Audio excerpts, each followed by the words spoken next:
Okay, ready to go.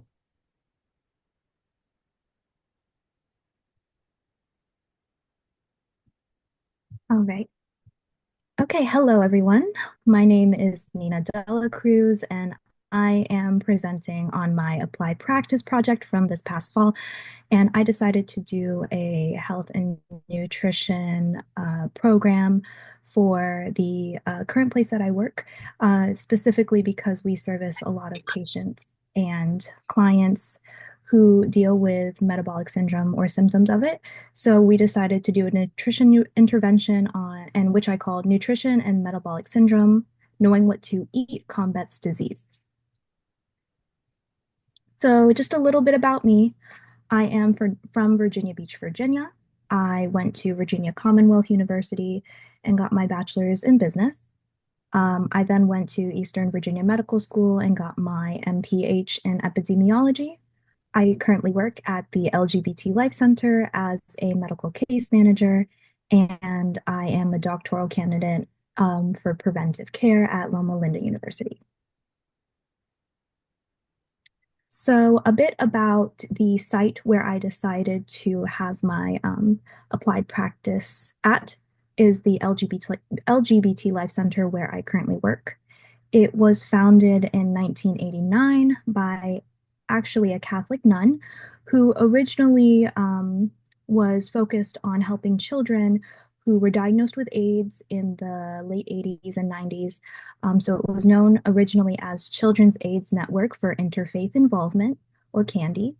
The mission is to improve the health and wellness, provide support, education, and advocacy for individuals living with HIV and AIDS and the community members that are also affected by it. So many of our clients and patients who are associated with the organization face varying disparities. Some most common are security, education, job insecurity, isolation, or lack of social support, and houselessness. Some of the resources that the LGBT Life Center does provide include housing resources, medical case management, prevention, which includes testing, clinic, and a pharmacy, which we both have on site, a food bank, support groups, vocational counseling, intimate partner violence counseling, mental health counseling, and community events and engagement that are open to everyone. So, why this population in particular? Well, as a medical case manager, on the day to day, I noticed that many of my clients and patients had multiple diagnoses like type 2 diabetes, cancer, obesity, hypertension, Tay Sachs, heart disease, which are closely associated with metabolic syndrome. Many of the risk factors that my clientele typically encountered were inactivity or lack of physical activity, an unhealthy diet, having not enough sleep, weight gain, smoking, alcohol, or other drug use, age/gender, the environment that they lived in. Some of them even considered their environment not safe, their family history, having other medical conditions, their race/ethnicity, and many of the time, especially when reviewing labs with them, they had high blood pressure, high cholesterol, high blood sugar, and high triglycerides. So, when planning this health intervention program, we wanted to focus on how nutrition and metabolic disease could teach the community members and non-medical professionals how diet can directly impact their overall health. So, when going over this with my director and project manager, we decided that it needed to be written at a fifth grade level so that everyone could follow along and easily keep up with the presentation. And we needed to definitely have practical activities and games so that these individuals could test their knowledge, understand how much they retained, and it would just give them a good opportunity to mingle with each other and make it a very group activity. So for the project description going forward, we wanted to focus on multiple target populations. So the four that I was able to present to were the Women's Empowerment Group, the Community Advisory Board, also known as the CAB, the youth group, which typically included individuals between 12 to 18, and they also either were affected directly by HIV or had family members who are affected by HIV. And of course, the medical case management department, because these are the individuals who are directly interacting and advocating for patients on the daily basis, and it would give them a good understanding of how to better support their clients moving forward. So the order of the lesson was first to do about 30 to 45 minutes on the presentation. Next was a practical activity that was tailored towards the particular group that we were presenting to that day. And then, of course, some motivation, like this bingo game. There were small prizes that were given out, and it was really just a hit overall. And the overall objective was just to raise the awareness of what metabolic syndrome is, how nutrition contributes to overall health, and it allowed the clients the opportunity to apply this knowledge and to their dietary choices and in a safe space that they were very familiar with. Learning objectives. So these are the same learning objectives or the slide that I used in the presentation.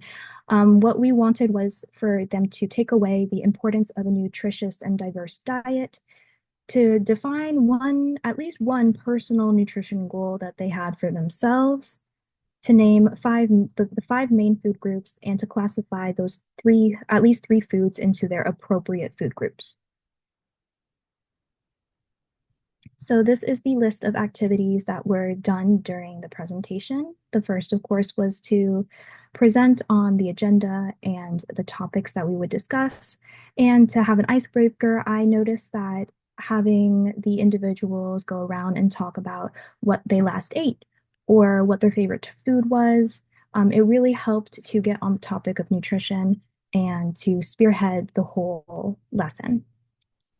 The first part was really describing what metabolic syndrome is and the risk factors, explaining how it's important and why they are at risk in this population, specifically because many of them are minorities and are affected by HIV. I decided to add quite a few videos into my presentation to help with the different learning styles, especially for visual learners. So the next video that I showed was on Real Solutions, Real People from the MyPlate website, so that they could really see individuals that look like themselves and who had similar experiences changing their eating habits and actually seeing that it had an effect on their life and their health, and how even some noticed different better results of either when they take their blood sugar or how their hypertension became more manageable. It was really great to see that there was hope for the end result. Then, of course, I took a pause. I wanted to give individuals who maybe learned better by writing to give themselves some time to think on a personal nutrition goal and how they could enact it in their lives, and to even share it if they felt comfortable. Next was the part 2 of the lecture, was the factors of metabolic disease. So we talked a little bit more about what high blood pressure is, what high blood sugar, cholesterol, and high triglycerides, and then kind of discuss why these mattered and why maybe, for example, their providers were telling them how important it was for them to watch their diet. It actually gave them the space, especially when we took a pause in step 6, that it gave them a space to talk about why they were so confused before, that these levels were very important to their overall health, and how they were directly related to some of the diseases that they were working with for their lives, so like their diabetes or their hypertension. It really gave them the good safe space. The second video that I showed was on a food pyramid. It was honestly tailored toward children, but all of the graphics were very colorful, and descriptive, which helped them to identify the food groups more easily when we slipped into the lecture part.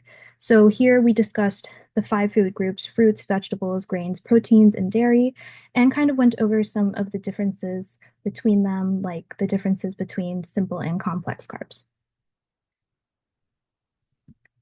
For the activities, or we decided to continue and talk about some of the recommended dietary guidelines for Americans. And we discussed how these healthy eating patterns and giving examples for healthy habits could affect them directly. And then we moved into the practical activity. So these kind of changed based on the group. So for example, for the women's empowerment group, we decided to go with a video that discussed a guided grocery tour with a certified nutritionist. And as I was working in a nonprofit, we didn't have the funding to actually take the patients and the clients to a grocery store. So having a video that with an actual nutritionist walking these individuals through a typical grocery store really helped them to learn about what they should look out for and what choices they could make next time they go to the store. Of course, then I tried to link the community members to certain resources in the community, specifically local agencies and nonprofit organizations that have food banks and groups like WIC and SNAP, so they could look into the different government resources that could assist them with making better and healthier eating choices. And last but not least, we did the bingo game, and it was extremely well received, especially with the teenagers, the children group. They loved actually being able to relay what they learned, and it was a little competitive, but I think overall they took a lot of that knowledge with them at the end of the day. So here are some of the examples that I used for the practical activities. This is the reading nutrition labels video that I used from Osmosis. It was from a reliable source, and this is the slide that I said that we would use during the presentation. So the activity was they had to pick a partner, pick a food item from the table, which of course had nutrition labels on them, and they could discuss with each other and point out and show me or show the group what the serving size was, how many servings per container, how many calories were in each serving, the milligrams of the sodium, and the grams of the sugar. Even just being able to point that out, even just the serving size was eye-opening to many people. For example, some people didn't realize that a normal can of soda was really more like 2 serving sizes rather than 1. So it really got them to think about how much they are consuming and what they're consuming. The next video was what I talked about before, the grocery tour for the women's group. It was a wonderful video produced by one of the Ys, and they were given the opportunity to discuss at least one fact from the video that they would like to take with them. And many of the women in the group decided, hey, maybe instead of buying chips, I'll buy baby carrots. Or maybe my drink of choice should be water, even if it's flavored water.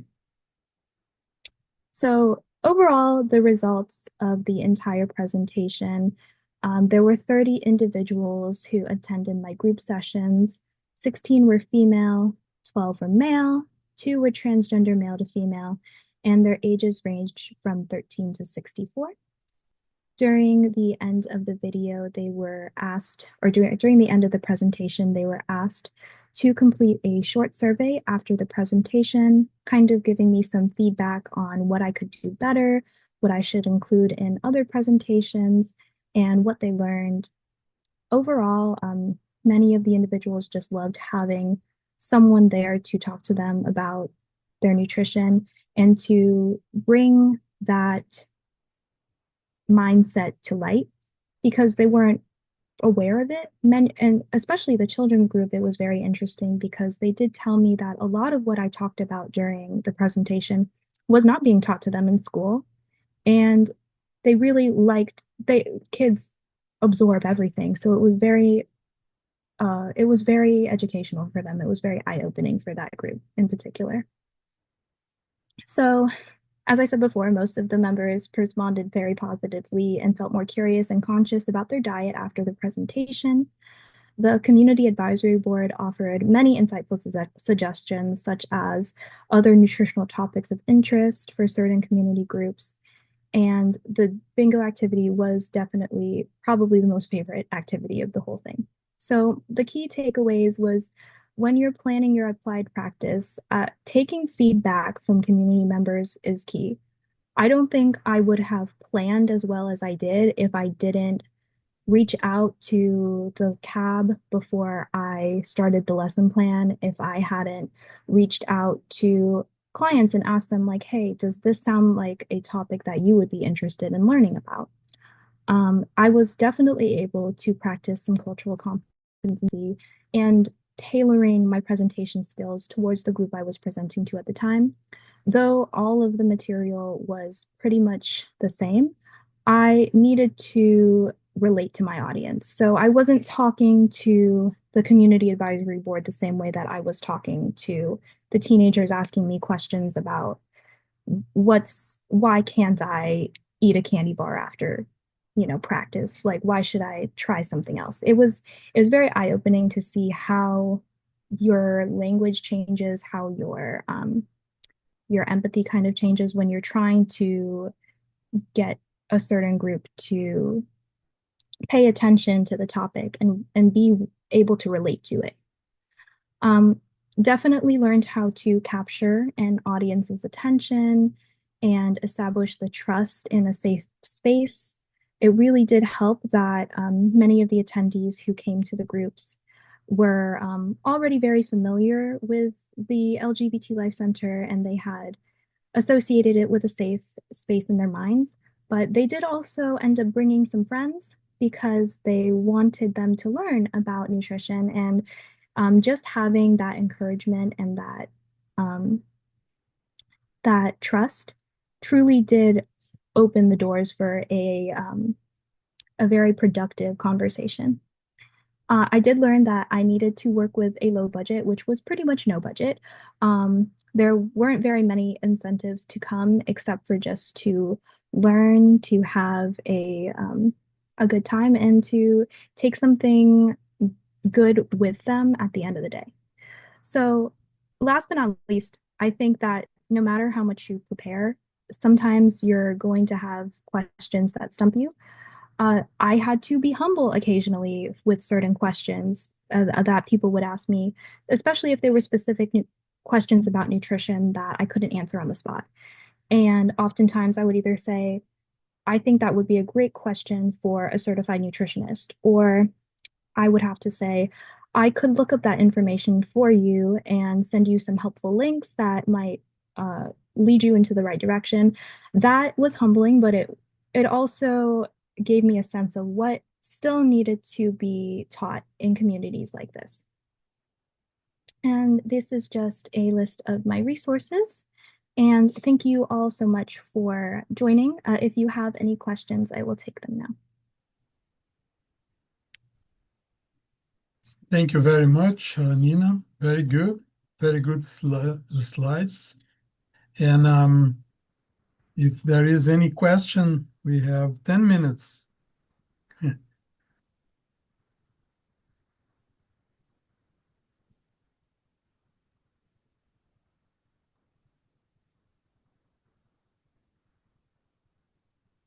I'll start with some questions here. First of all, your program was on site, huh? Yes, it was on site and in person. I did every single In person. route in person. Yes. Do you face any? I heard that among the HIV individuals, they have a higher incidence or prevalence of sarcopenic obesity.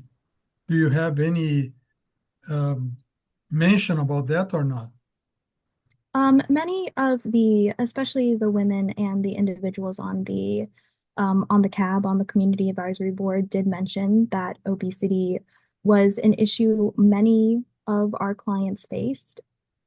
Many of them associated it with the medication that they were taking, although there isn't really very much evidence to say that that is directly what's causing it, but um, they did mention it as a concern. And I think after the presentation, they were able to kind of draw the conclusion that the way that they view food, the way that they may even view their overall health, uh, did directly impact how they feed their bodies and what how they treat their bodies. And I wouldn't say necessarily we went too in depth on obesity itself during the presentation, but it was a concern and it was brought up a couple of times. Yeah, I believe the sarcopenic obesity is related to the medication. Mhm. But that's good. That's good. Um, how long was the presentation?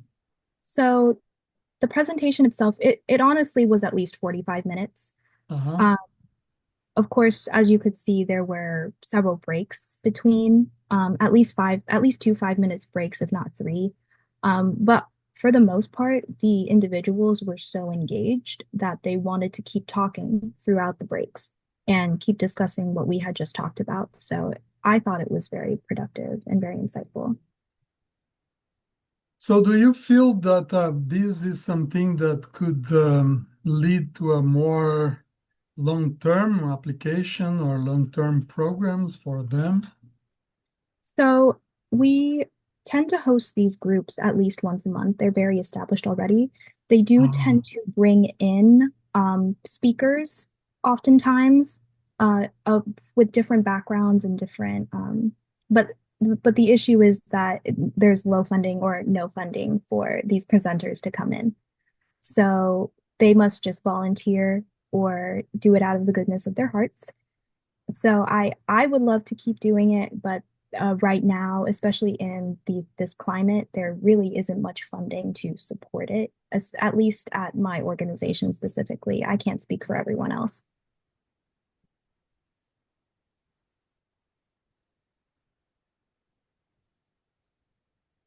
good.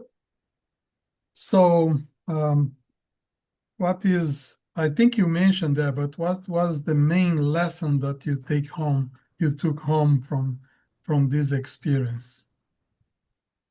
Personally, it was to involve the community. I did mention it before, but uh, it's good to realize that you cannot and always anticipate on your own entirely what a community wants to learn about.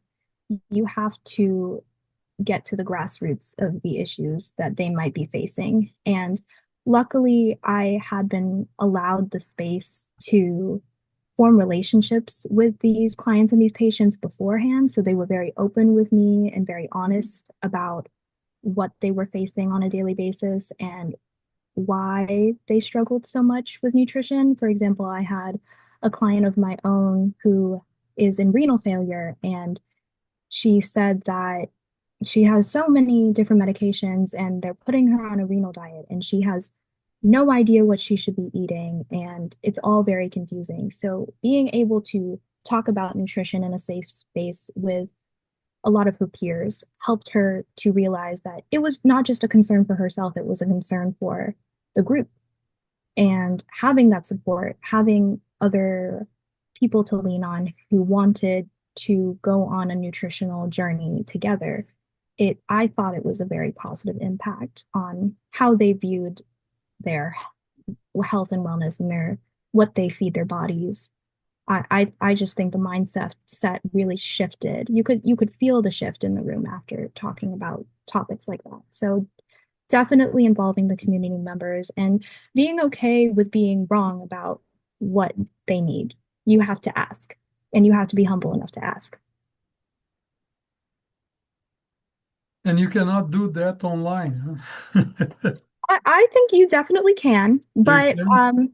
the issue that I typically face is that many of the individuals attending my groups are not tech savvy. Many of the women are maybe approximately, at least in the women's group, we're between 45 to 65 approximately.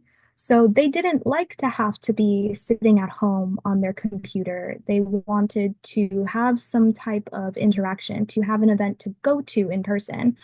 And it was just it's exciting for them to be given that space and to engage.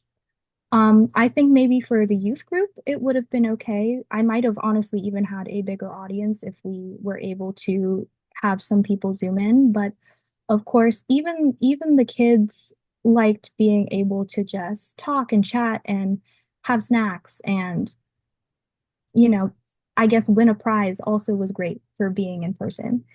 So that's what I gained from the difference between in person and online. You can tell that people enjoyed being there. Of course, it took time out of their day, but they did enjoy being present. I feel that this kind of fill up a gap in our program that is the community, because public health and preventive care is a personal program, and we teach that online. So we need this kind of experience for you to get involved personally with people. Otherwise, you are not gonna succeed in your career. Just um, well, I am talking about that, but all my interactions are online. But a few times that I have to go to the community, I learned the importance of being there with them and develop this relationship. I mean, face to face and really understand the community. It's hard to understand the community if you are not in the middle of them and interacting with them. So I believe this is I think it's like a medical encounter. I can go to my doctor and have a teleconference with him, but it's not the same as I am in his office asking a lot of questions and seeing what he thinks, and he sees me, and then we interact much better when we do so. Yes, I have to agree. I felt like people were able to engage better because they were using all of their five senses. I mean, I brought in cans of food so that they could touch and pamphlets to write on so they could write notes or thoughts, and they had verbal discussions and videos and just person to person interaction. And that's why I think it was also so well received because of that. So I do agree. Thank you, Nina. Thank you very much for sharing that. And then if isn't that any other question from the audience at this point?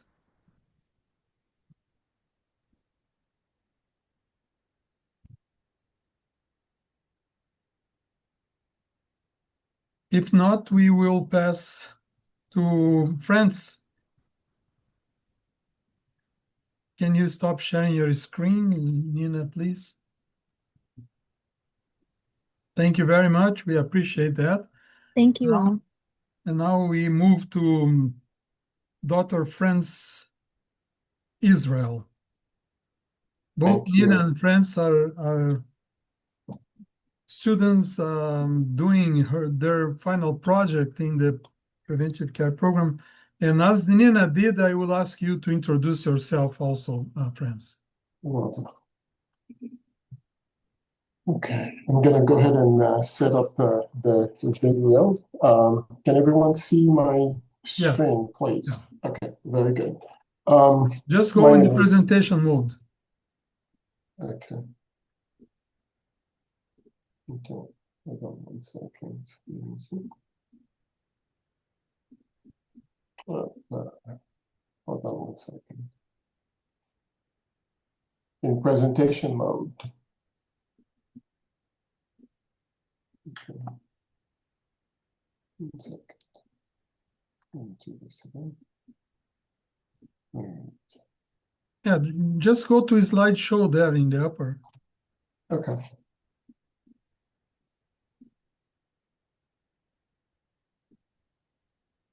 Yeah.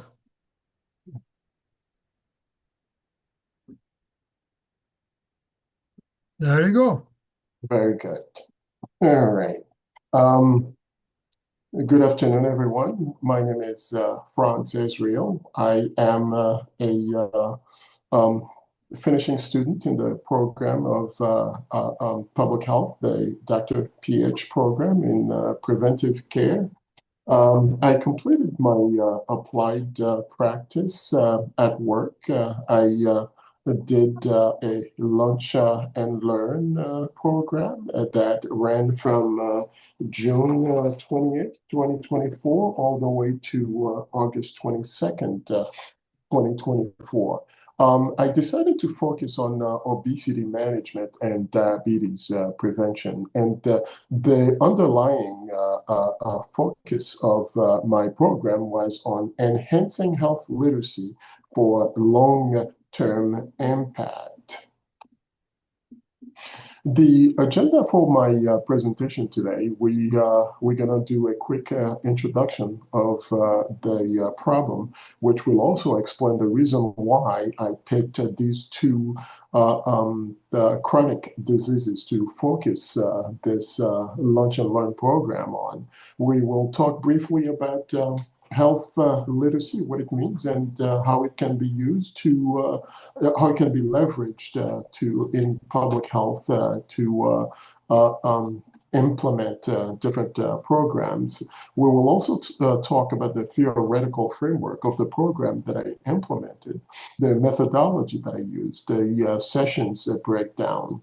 We conducted a program self-evaluation in the middle of the program so that in case we needed to adjust or refocus our effort, we would be able to do so. So I'll talk about that as well. And then we'll conclude. And at the end, we'll have an invitation for you to participate in my research project. So I will introduce these two diseases, diabetes, chronic diseases, obesity, and diabetes. These are chronic and non-communicable diseases that present a significant public health challenge. Interestingly enough, both these diseases are largely driven by lifestyle factors such as poor diet, physical inactivity, and inadequate stress management. Now, diabetes and obesity in the US and worldwide have reached pandemic proportions, particularly in developed countries. They are, as we mentioned earlier, due to modifiable risk factors and contribute to high morbidity and mortality rates. For example, we know that 70% of all deaths are linked to non-communicable diseases, and that includes obesity and diabetes. In the US, for example, right, 2 in 5 US adults are now classified as obese. Now, if you look at the table on the right of the screen, what you will see is that obesity, by that we mean a BMI of 30 or greater, is strongly associated with increased all-case mortality. And particularly in adult aged 30 to 64 years old. That's the green curve that you see on there. Now, it's slightly more so for women rather than men. The association between BMI and mortality, you will see that it weakens with age, possibly because of factors like survivorship bias, different metabolic resilience in older adults, and so forth and so on. Now, there are certain health consequences to obesity. Obesity is strongly associated with type 2 diabetes. It's also strongly associated with cardiovascular diseases, musculoskeletal disorders, and certain types of cancers. Morbidity and premature mortality from non-communicable diseases can be largely prevented by adopting lifestyle at the earliest possible age. There are five vital organs in the human body. We're talking about the brain, the heart, lungs, liver, and kidney. What we see in these two figures on the screen is that when it comes to cancers, for example, obesity impacts all five of these vital organs. And insofar as medical complications are concerned, we see that obesity impact, your lungs, as far as pulmonary diseases are concerned. It's also associated with liver diseases such as non-alcoholic fatty liver diseases. It's also associated with osteoarthritis, as we mentioned earlier. It's associated with musculoskeletal disorders. It's associated with gout, phlebitis, and different types of cancers. What we see here is the economic impact of obesity. In the US alone, $173 billion is spent annually on medical costs due to obesity and related conditions. These numbers are from 2016, 2018. What we see is that this cost account for approximately 9.3% of the US GDP. We see on the figure to the top left that 28% of what we spent in the US goes towards obesity care and, of course, naturally, all the related conditions to it. And also, we also see that 72% of loss of productivity and other related costs go also towards that. What at the bottom, we see that from between the year 2020 and 2050, those numbers will shift in the sense that in the US, for example, between that time frame, there's going to be approximately 4 to 5% increase in the prevalence of obesity in our population. That's a very sizable increase. And on the top right, what we see is that between 2016 and 2035, there is possibly going to be an increase of somewhere around the number that we mentioned earlier in terms of the $1.72 trillion that are being used on obesity care will probably double in the year 2035. So now let's talk briefly about health literacy. Health literacy, you will see that it is the ability of an individual to obtain, process, and understand basic health information and services needed to make appropriate health decisions. What this means is that it is the ability of that individual to understand and follow medical advice. How do you recognize an individual with low health literacy? Well, it's probably going to be the one individual that's struggling to explain medication instructions. It is also going to be that individual that's encountered challenges in understanding and interpreting health information. It is these individuals most likely will miss their follow-up appointments, and also they will have difficulty grasping basic health concepts. Now, what's the role of health literacy in prevention? Well, health literacy will naturally empower individuals to make informed health decisions, adopt healthier behaviors. And what we see is that an individual with higher health literacy will better manage their chronic conditions. And these individuals generally have fewer hospitalization when compared to others. Now, let's talk about the theoretical framework associated with our program. Well, our program was grounded in the health belief model. The health belief models, as we know, is the one that predicts that people are more likely to adopt healthy behaviors if they perceive themselves as susceptible to a health issue, if they recognize the severity of the condition, if they believe action will reduce risk, or if they view benefits as outweighing barriers or costs.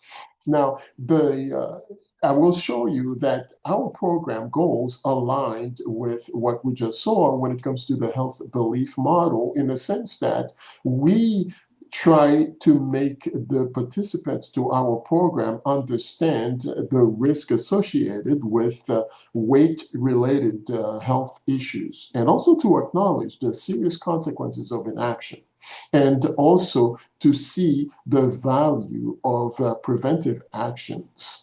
And all we did that all at the same time, trying to create a supportive environment, to create a space for the participants to our program to share their challenges and possible solutions that they may have come up with.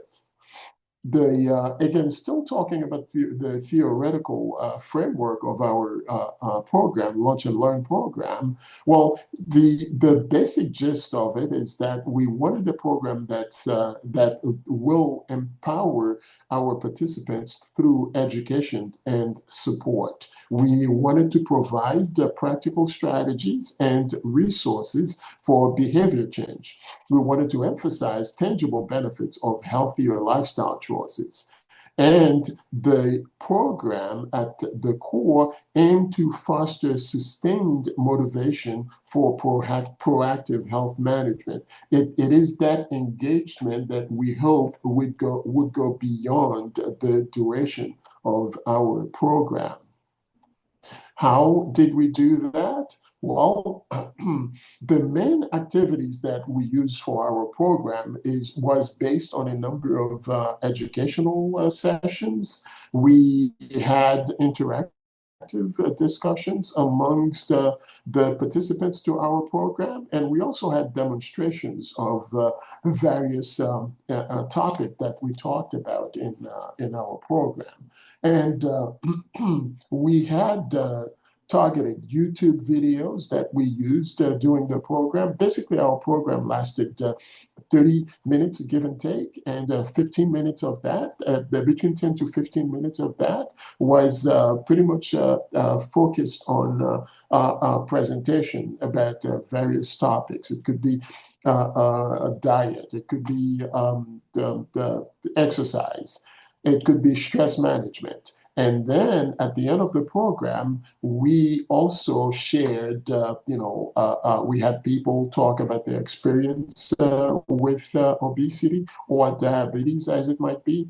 The way we did so, we created a syllabus that we provide each participant at the beginning of the sessions, and if we for any reason were not able to check all the boxes on that syllabus that we give them at the beginning of the sessions, we invite them to research these topics on their own and come up with the gist of what we wanted them to take out of the program.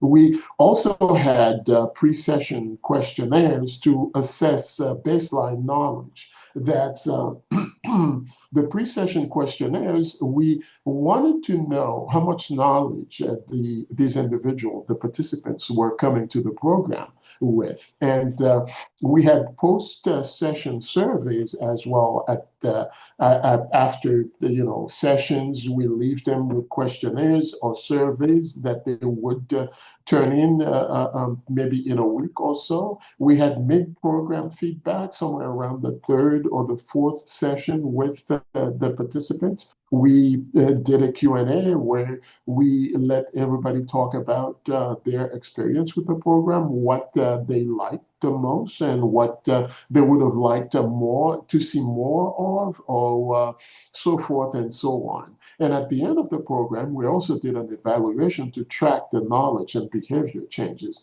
Well, maybe not so much the behavior changes, but the intention to change the behavior. The population, we recruited, the target population was mostly workplace employees, and that include employees from two different agencies. And the way we reach these folks, we piggyback on the Masters meetings, where we send out informations to invite folks to attend. The idea was to recruit employees who are at risk for or who are managing chronic diseases. But at the end of the day, anyone who is interested could attend. The setting and location, the program was delivered virtually via Microsoft Teams, and it was held during lunch hours to encourage participation. And I believe we had it between 11:30 and 12 p.m. every other Wednesday. The timeline and structure, the program duration was 3 months, and with bi-weekly 30-minute sessions with the group, and in between these sessions, well, the structure of the planning that took place. We first had a planning phase to do a assessment of the different issues that we could address, and that's how we came up with the idea of obesity and diabetes as the two interact. We also had the implementation phase where we actually implemented the program, and at the end of the program, we had the evaluation phase where we had the participants tell us what they think of the program, or whether they would love to see more of that sort of activities. And the one thing that I find was to the benefit of my program was that I was assigned an EAP program director / project manager. This is somebody that I had to meet with every other week to inform or to check based on the progress of my program. And I found that resource to be quite optimal, in the sense that they were able to help me advance the whole program. The sessions breakdown, the way I break down every sessions, it was based on, some of the sessions were on healthy eating habits, physical activity, stress management, sleep hygiene. When it comes to healthy eating habits, we taught them balanced nutrition, portion sizes, and reducing sugar intake.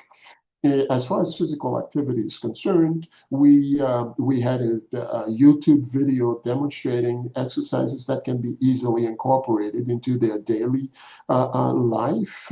As far as stress management, we also had a YouTube video to talk about the mindfulness techniques and coping strategies that they could implement to help reduce their stress management. And we did some research on that when we provided them resources that they could use to follow up and make sure that they're using these mindfulness techniques and coping strategies even at work. Sleep hygiene. What's interesting is that a lot of people never really thought about the importance of getting a good night's sleep.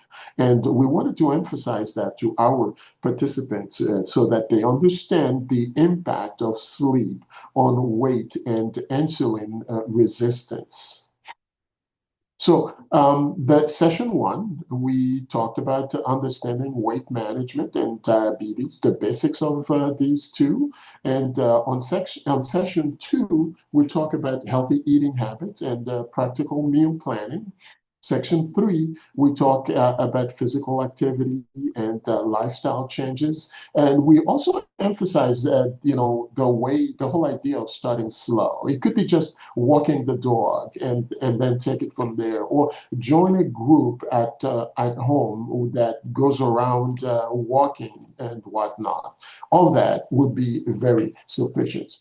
And for session 4, we had a Q&A session where participants were allowed to share their experiences with the program, where they were able to discuss their success stories. They address any concerns or challenges they encountered, and we introduced an evaluation plan where we gathered feedback on the program's effectiveness. That was our fourth session, but I find that information to be quite useful, and it allowed us to tweak the program just a bit. And we found that participants were also encouraged to share whether they intend to continue applying what they learned after the program concludes. In session 5, we talk about time management, stress management, and again, we talk about the importance of quality sleep.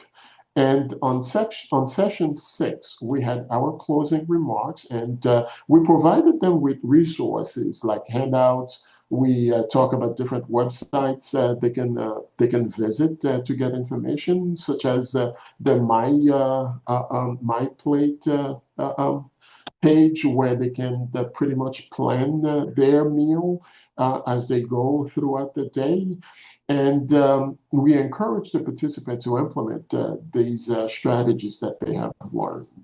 And we provided them information on follow-up sessions or support program in their communities. And we felt that this program is definitely a program that anyone can implement, even within their own communities. Now, the last thing we want to talk about is evaluation methodology. Tools that we use to evaluate the program were participant satisfaction surveys, knowledge assessment surveys that we conducted, behavioral intervention surveys where we gauge whether these participants were planning on continuing whatever they learned through our program as a lifestyle going forward. And follow-up survey that measured accountability to personal goals and also commitment to sustained behavioral change. Now, these are the expected program outcomes. These are not based on realistic data. These are practically what we hope to see that these participants took with them with our program. For example, in the short term, we hoped that these participants would walk away with increased health literacy and awareness as to the conditions that they dealing with in terms of obesity and diabetes. However, in the long term, we hope to see improved health behavior in these participants, such as we hope to see healthier eating habits. We hope to see more physical activity, more stress management, more awareness to the impact of these parameters on their overall health. And the potential return on investment is that we hope that by implementing these different advices, these different techniques that we provided them, we would reduce healthcare costs associated with obesity and diabetes management.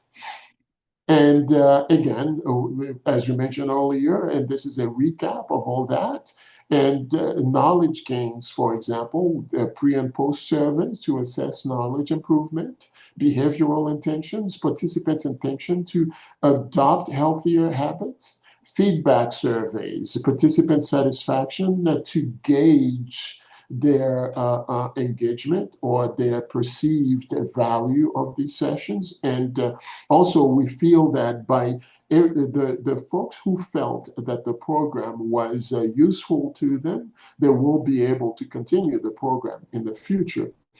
There were some limitations to our program, and one of which was that the program duration was too short.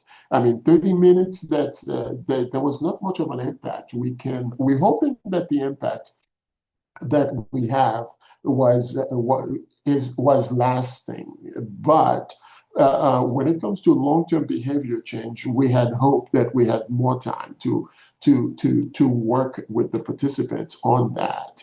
Participants wanted more time on topics such as food label reading. They wanted more time talking about stress management. They wanted more time talking about sleep hygiene. And also, the one thing that I had to grapple with is the heavy reliance on self-reported data, meaning that every single data we have was based on reports, what the participant reported to us. And as we know, self-reported data, they are prone to response bias, recall bias, and social desirability bias.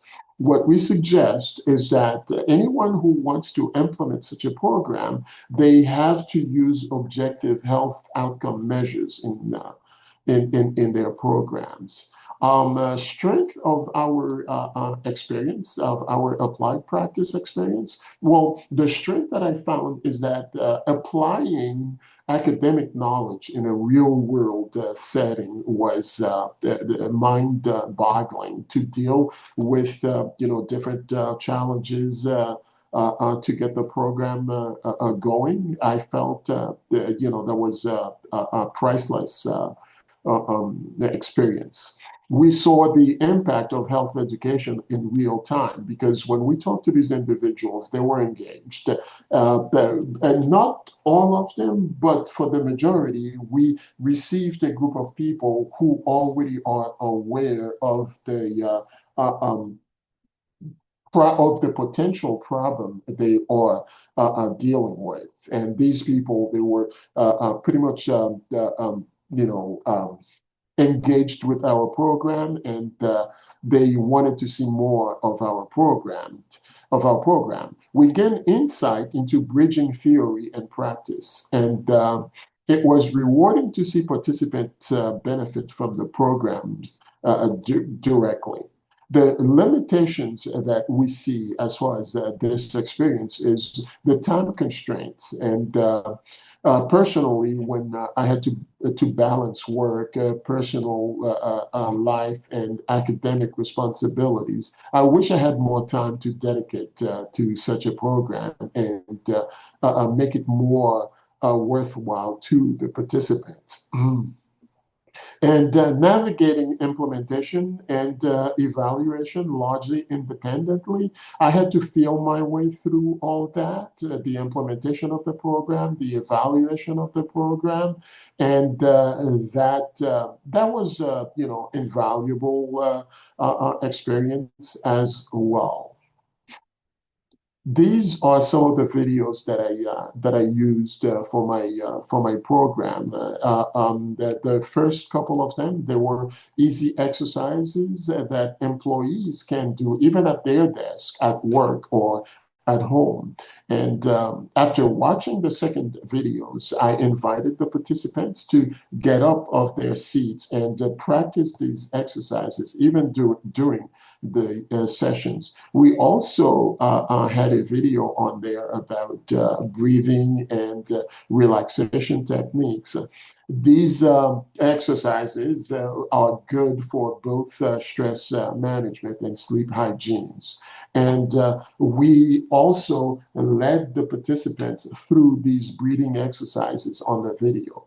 And they were asked to express how they felt after performing the relaxation techniques to manage stress and improve mental well-being.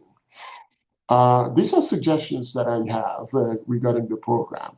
A successful lunch and learn program, if anyone is interested for future initiatives, you should consider establishing this program as a standalone program.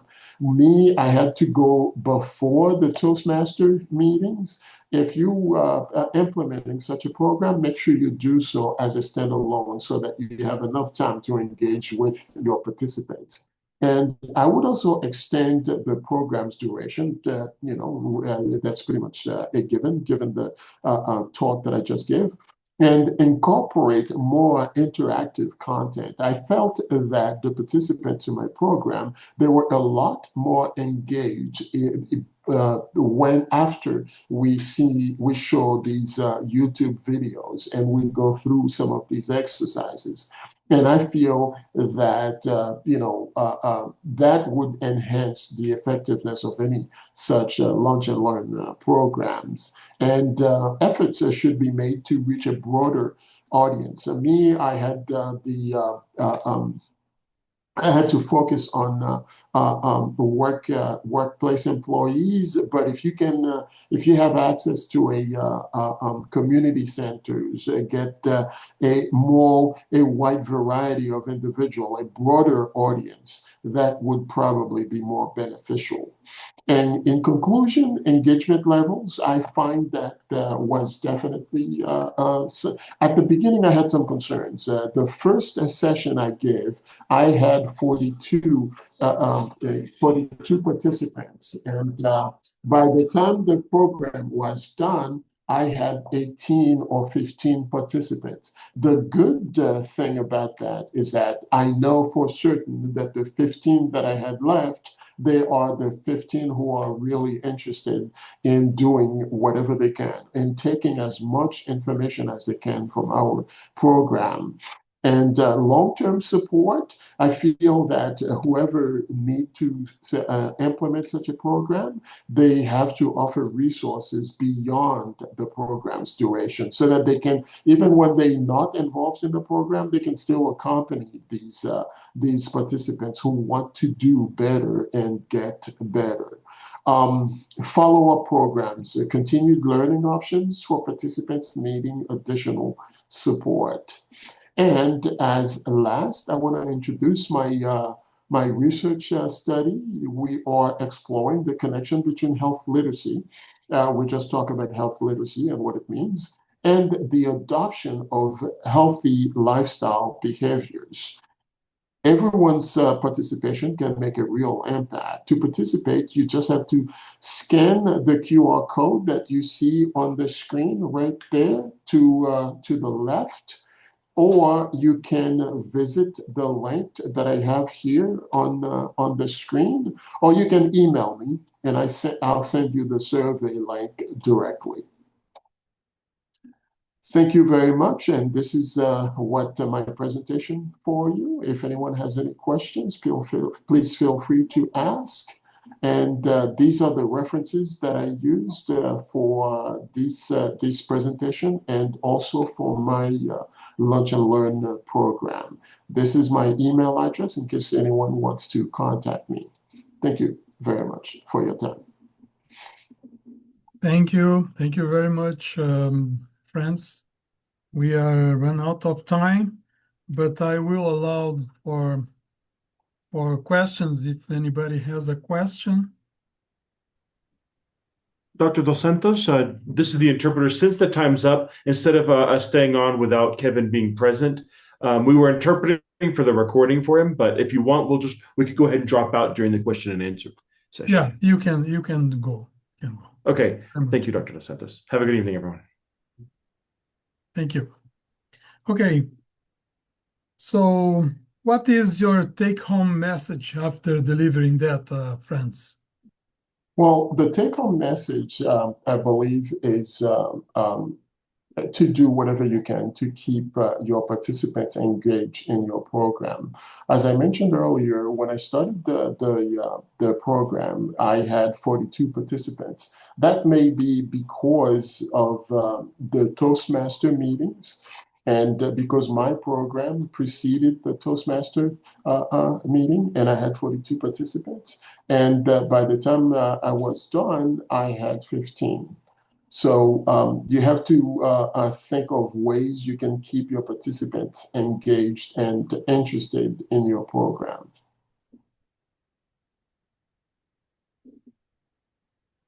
Good. It's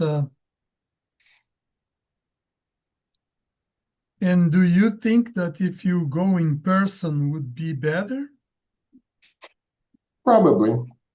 Probably. Of course, nowadays people have gotten used to the whole, online aspect of life or work life. However, I do believe that there's certain currency in that organic approach to teaching and to keeping your participant engaged. And I feel that if I had the opportunity and if I had the physical location where I can bring all these folks together, where they can not only interact with me, but also interact with one another, it would add that organic aspect to, and more of a real feel to the program, where even when during the program, some of the participants, they were willing to share their experience, but being together with under the same roof, talking about pretty much the same problem, and seeing someone else having the same challenges that you have, I feel that would have added to the overall impact of such a program. Thank you. Thank you. No more questions from the audience? One last question. What was your main challenge during this? My main challenge was, I think the first challenge that I had was to find someone who would, champion my program. And because it was work and nobody has time, and I had to find someone to say, "Hey, okay, I'll sponsor your program." That was number one. And second, it was to find the topics and to keep to put the presentation together.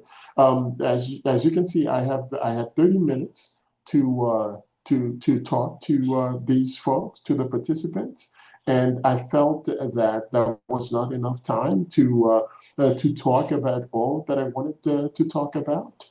And that too, the time factor was a big challenge. And I felt sometimes that it was too much of a breakneck speed to get all this packed up into one 30-minute session. The workaround that I found was, just to put syllabus together, pass it around, and tell them, if we don't get to see all these different topics on there, please put in some time and do it yourself. Okay, well, thank you very much. I think we have to adjourn now. We appreciate your sharing that, Frantz, and also again to Nina. We thank you very much, because this is something that I voluntarily ask you to do. And then we will adjourn the preventive care grand rounds, and we have next week, June 5, we will have the last edition of the quarter. Thank you very much for all of you. I'll see you guys. Bye-bye.